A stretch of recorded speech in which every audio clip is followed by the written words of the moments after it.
आगे के 3 वीडियो में मैंने तुलसीदास जी द्वारा लिखी गई कवितावली से जो उद्धृत प्रसंग थे उसका मैंने आपको आंसर दे दिया है। अब हम पढ़ने जा रहे हैं लक्ष्मण मूर्छा और राम का विलाप। यह अंश बच्चों रामचरितमानस से संकलित है। रामचरितमानस, जैसा कि मैंने आपको पूर्व में भी बताया है, कि अवधी भाषा का एक महत्वपूर्ण महाकाव्य है, जिसमें तुलसीदास जी ने श्री राम के चरित्र का बहुत ही विशद वर्णन किया है। और रामचरितमानस समाज के समक्ष एक, मैंने कहा था, संबंधों की पाठशाला है।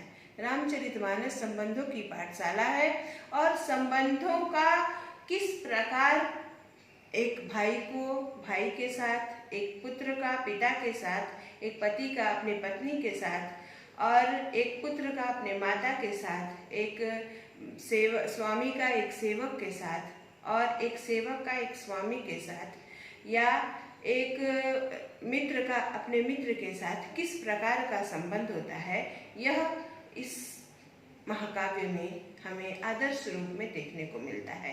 यह जो अंश है, जब हनुमान जी लक्ष्मण जी के शक्ति बाण लगने पर संजीवनी बूटी लेने जाते हैं, उस समय का प्रसंग है।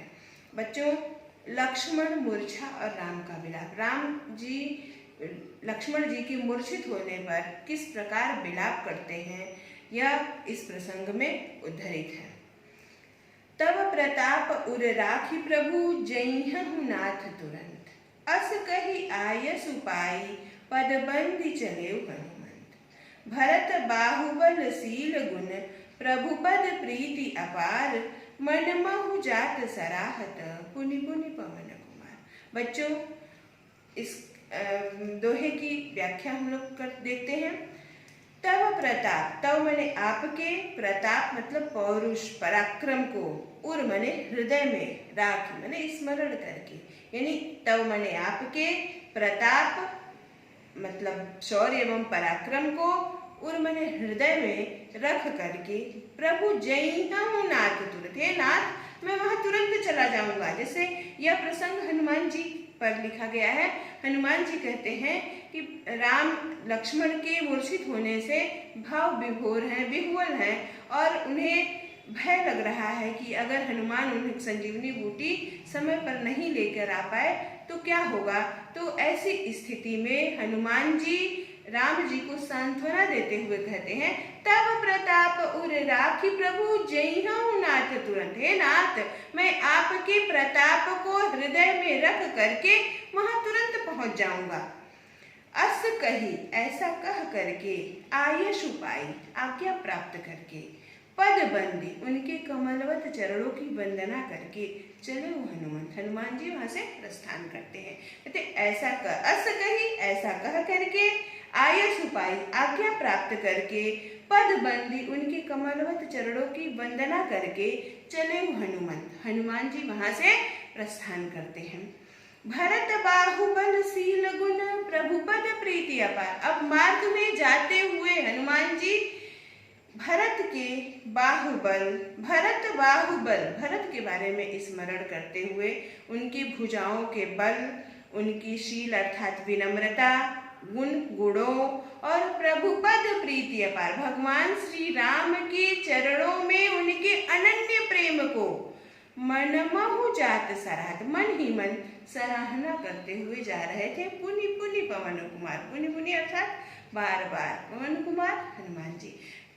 तुलसीदास जी कहते हैं कि रास्ते में जब संजीवनी बूटी लेने हनुमान जी जाते हैं तो क्या सोचते जाते हैं, भरत बाहुबल, भरत की भुजाओं के बल, उनकी शील अर्थात विनम्रता, उनके गुणों और प्रभु पद प्रीति अपार, भगवान श्री राम के चरणों में उनके अनन्य प्रेम को मन महु जात सराहत, मन ही मन सराहना करते हुए जा रहे थे।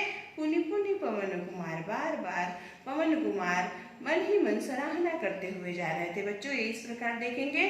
तो प्रताप उर राखी प्रभु जइहु नाथ तुरंत, हे नाथ आपके प्रताप को स्मरण करके ही मैं वहां तुरंत पहुंच जाऊंगा। अस कही ऐसा कह करके आयश उपाई आज्ञा प्राप्त करके पद बंदी श्री राम के कमलवत चरणों की वंदना करके हनुमान जी वहां से प्रस्थान करते हैं।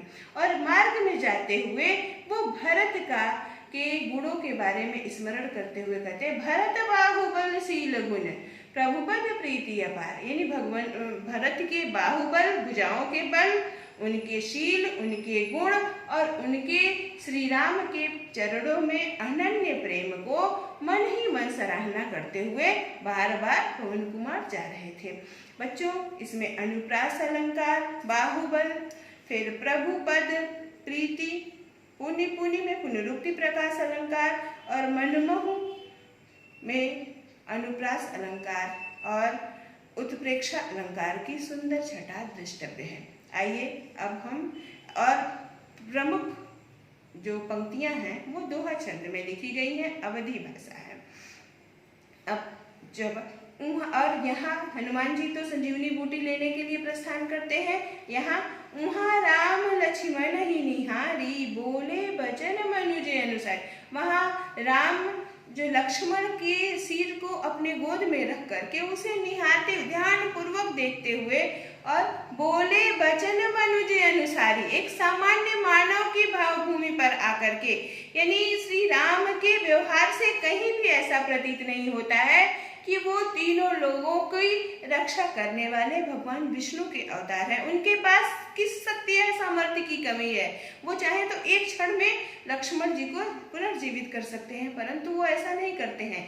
वो, मैंने आपको पहले ही कहा कि रामचरितमानस संबंधों की पाठशाला है, तो वो अपने मानव की भावभूमि पर आकर के व्यवहार करते हैं और वो लक्ष्मण के सिर को अपने गोद में रख करके विलाप करते हुए कहते हैं, उहाँ राम लक्ष्मण ही निहारी बोले वचन मनुजे।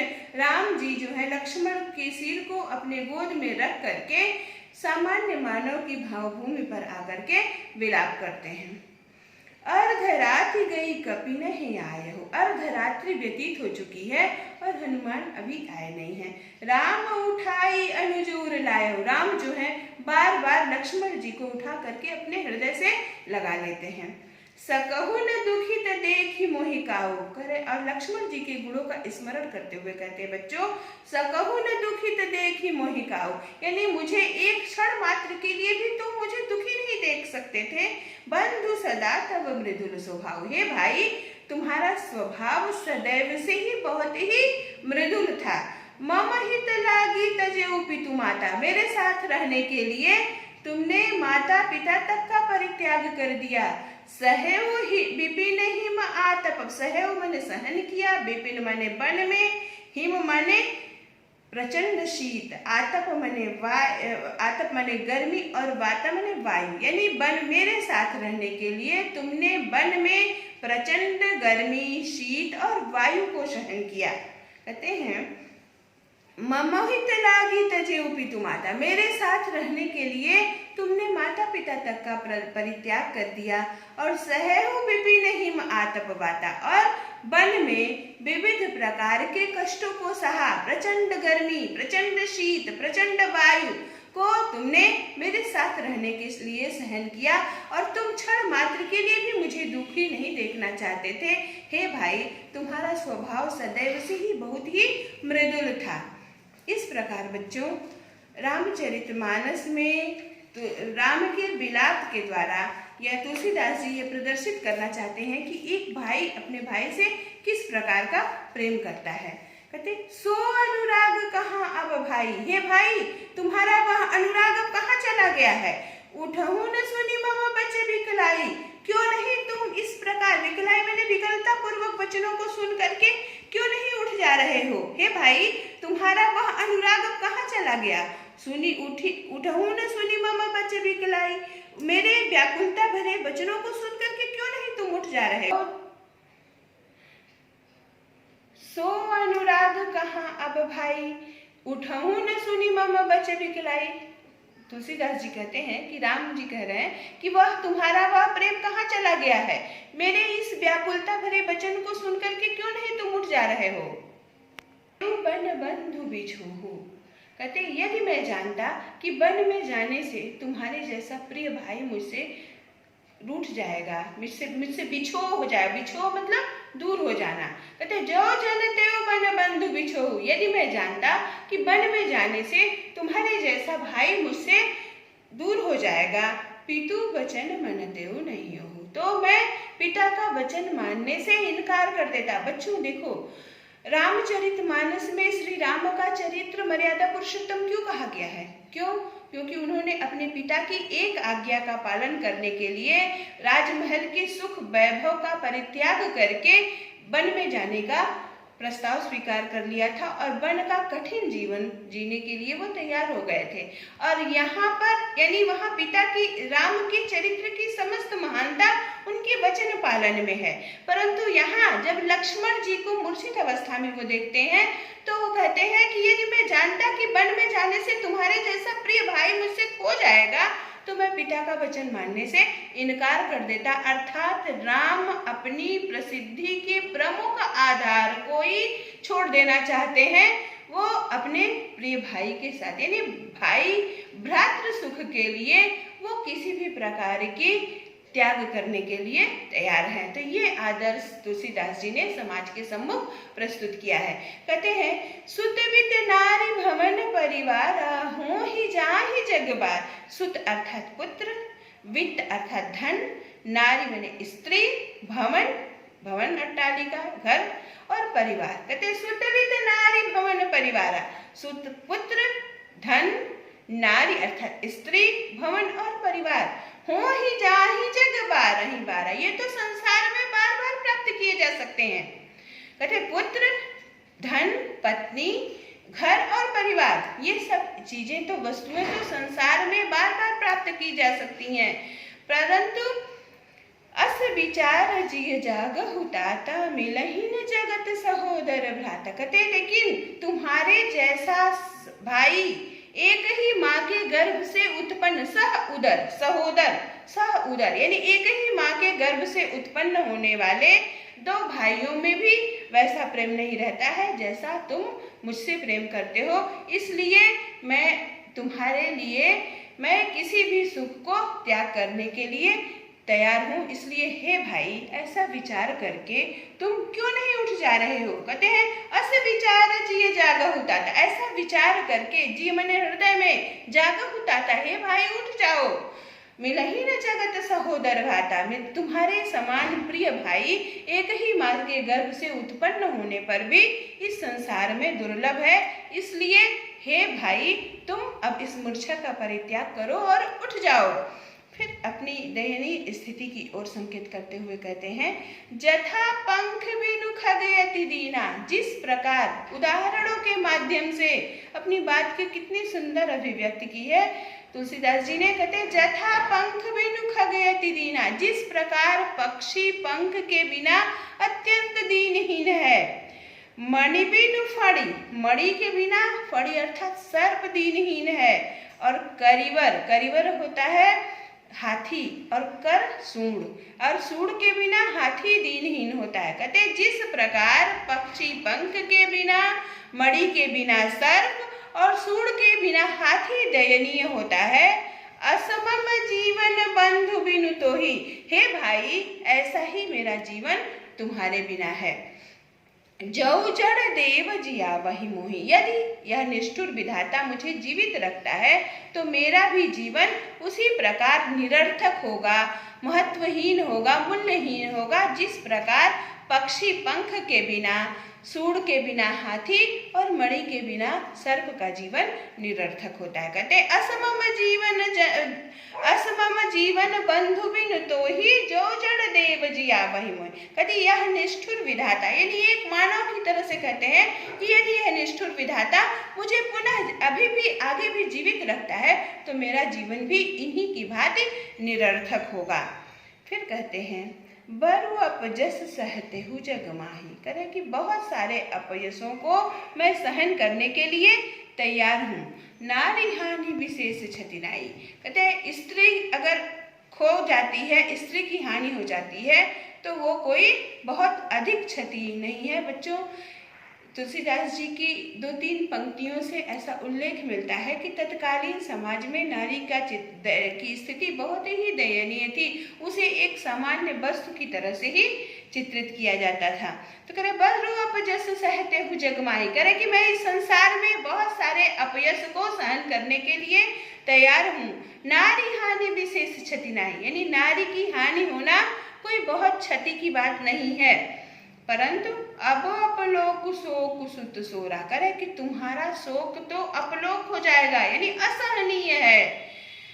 तुम्हारा हे भाई, तुम्हारा सुख, तुम्हारा अगर मैं तुम्हें खो देता हूँ तो ये शोक जो है मेरे लिए असहनीय है। सहहि निठुर कठोर उर मोरा, यदि इस कष्ट को मेरा यह हृदय सहन कर लेता है तो मेरा हृदय भी बहुत ही निष्ठुर है। कहते हैं निज जननी के एक कुमारा, करे कि अपनी माता के मैं एकमात्र पुत्र हूँ। और तात तासु तुम प्राण, हे भाई तुम मुझे प्राणों से भी प्रिय हो। तात, हे भाई, तासु तुम प्राण, तुम मेरे प्राणों के आधार हो। सौंपे सुमोहि तुम ही गही पानी, कहते हैं कि उस माता ने तुम्हारे हाथों को पकड़ करके मेरे हाथों में सौंपा था। किस लिए?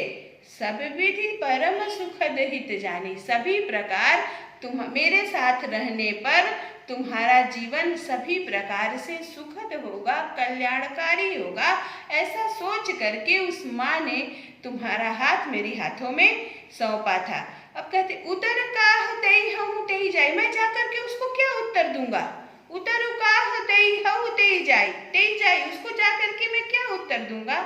उठकी मोहि सिखावहु भाई, हे भाई तुम ही उठ करके मुझे सिखा दो कि मैं उसे जा करके क्या उत्तर दूंगा।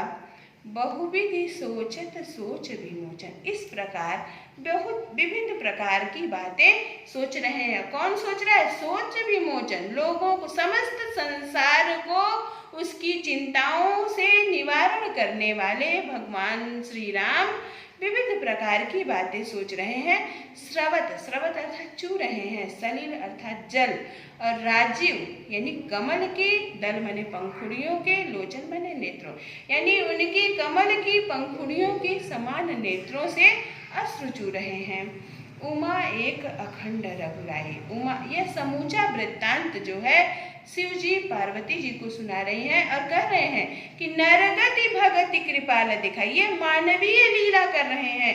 ये भगवान श्री राम जो विष्णु के साक्षात अवतार हैं और सर्वशक्तिमान हैं, वो यह नर लीला कर रहे हैं। और ऐसी नर लीला वो क्यों कर रहे हैं? भक्तों पर कृपालु हैं, वो भक्तों पर इतने दयालु हैं कि स्वयं ही भक्तों के सामने अपने जीवन का आदर्श प्रस्तुत कर रहे हैं कि तुम्हें अपने संबंधों के प्रति किस प्रकार का व्यवहार करना चाहिए। तो बच्चों, रामचरितमानस एक ऐसा महाकाव्य है जिसमें सारे संबंधों की बहुत ही सुंदर व्याख्या तुलसीदास जी ने की है। अब मैं अपने आगे के अंश को अपने नेक्स्ट वीडियो में प्रस्तुत करूंगी।